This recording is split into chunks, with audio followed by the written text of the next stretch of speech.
I make a lot of 12, 18, and 24-inch round signs. And I like to keyhole the back of them for the customer so that they sit flush against the wall. And it's difficult to keyhole a straight line on a round sign. Now you can clamp down a straight edge on the glue lines and measure off of that.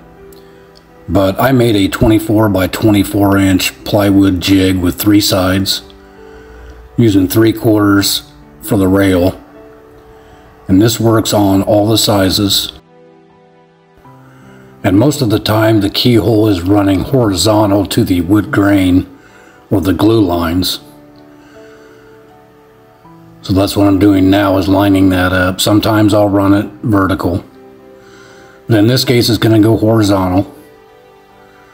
And I use my square along the edge to line up the glue lines. And once that's in place, I'll clamp the whole thing down to my workbench so it doesn't move while I'm using the router.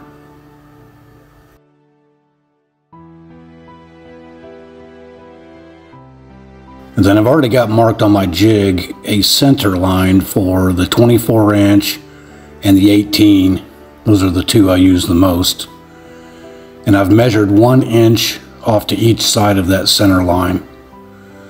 So it'll be a 2-inch horizontal keyhole. And again, I use my square. And on the router, the guide is set to 2 3/4 inch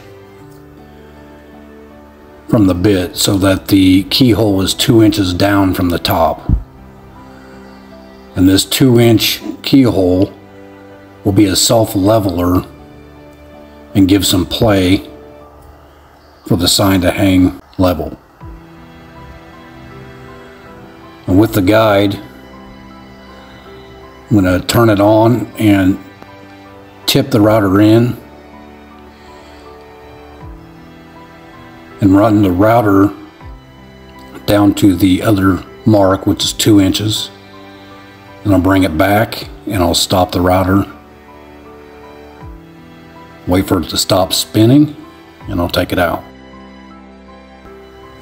I'll remove the clamp, and then I will show you the keyhole is parallel to the glue lines. And when I put it on the CNC or whatever I'm going to do with this round, the design will be horizontal to those glue lines and the whole thing will hang correctly.